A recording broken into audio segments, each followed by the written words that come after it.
Vanguard Tech, καινούριο επεισόδιο, και σήμερα είμαστε εδώ για να σας δείξουμε πώς μπορείτε να κάνετε αναβάθμιση την οθόνη του Peugeot 3008.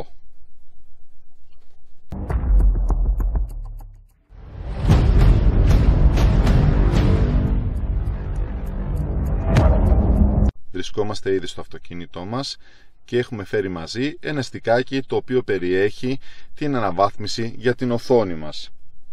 Πριν όμως φτάσουμε σε αυτό το σημείο, θα έχει προηγηθεί μία μικρή διαδικασία. Θα σας την περιγράψω εγώ με λόγια και θα τη δείτε στο βίντεο που ακολουθεί. Το πρώτο πράγμα που θα κάνετε είναι να ανοίξετε το πρόγραμμα της Peugeot, το Peugeot Update.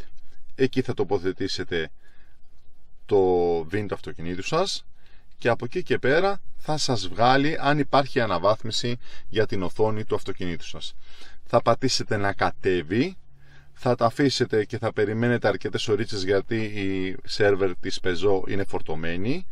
Όταν θα τελειώσει η διαδικασία και θα τελειώσει και το download, θα σας ζητήσει να βάλετε ένα στικάκι. Θα το τοποθετήσετε στον υπολογιστή σας. Να ξέρετε ότι θα σας το πει βέβαια και στην οθόνη ότι θα διαγράψει όλα τα δεδομένα από το memory stick που θα τοποθετήσετε, και από εκεί και πέρα όταν τελειώσει η διαδικασία και γίνει το format θα περάσει το αρχείο στο στικάκι μέσα. Το επόμενο λοιπόν στάδιο μετά από αυτό θα είναι να έρθετε στο αυτοκίνητό σας και να βάλετε το στικάκι στη USB θύρα του αυτοκινήτου σας. Πάμε να δούμε λίγα πράγματα από το βίντεο όσο πιο συνοπτικά γίνεται.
Επιστρέψαμε στο αυτοκίνητό μας και είμαστε έτοιμοι να ξεκινήσουμε τη διαδικασία. Το πρώτο πράγμα που θα κάνουμε είναι να βάλουμε μπροστά το αμάξι μας.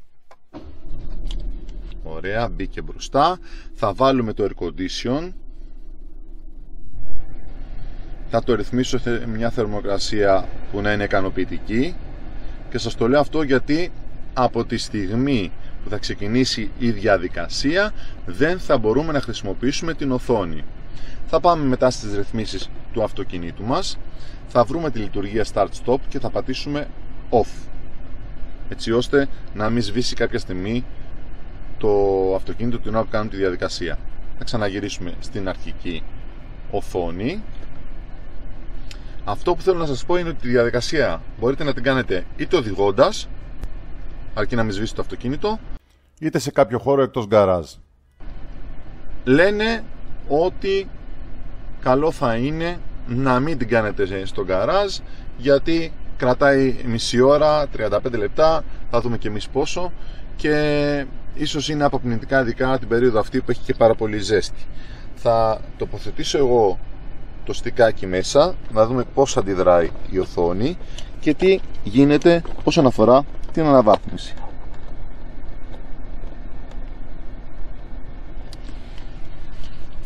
Βλέπετε ότι μας έβγαλε ήδη ένδειξη η ενημέρωση 093C στο μέσον, απαιτεί τουλάχιστον μια επανεκκίνηση. Συνέχεια, ναι. Η λειτουργία της μονάδας περιορίζεται κατά ενημέρωση του συστήματος. Η ενημέρωση μπορεί να διαρκέσει αρκετά και παρακαλείστε να μην χρησιμοποιείτε το όχημα στο διάστημα αυτό. Συνέχεια, ναι. Βάλαμε ήδη και χρονόμετρο για να δούμε πόση ώρα θα διαρκέσει η αναβάθμιση της οθόνης.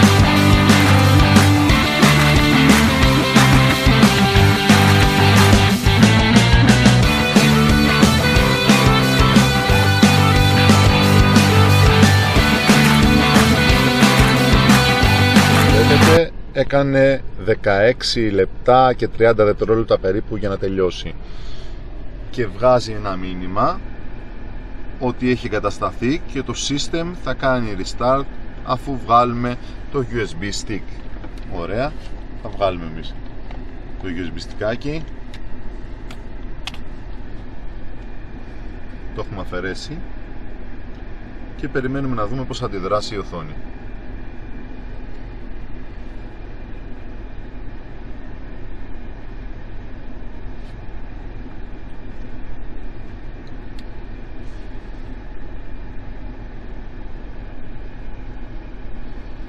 Η εγκατάσταση έχει ολοκληρωθεί. Αν πάμε στις παραμέτρους λογικά του αυτοκινήτου θα μπορούμε να δούμε ή να το επιβεβαιώσουμε ότι όλα έχουν πάει καλά.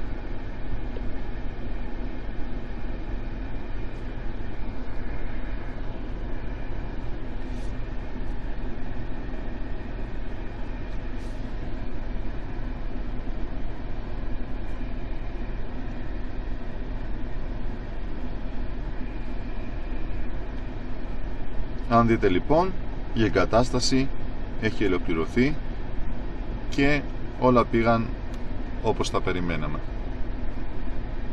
Αυτό εδώ ήταν το βίντεο από τον Vanguard Tech. Ελπίζω να σας φανεί χρήσιμο.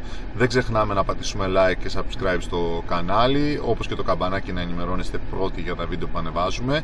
Μέχρι την επόμενη φορά, να είστε όλοι καλά. Γεια σας!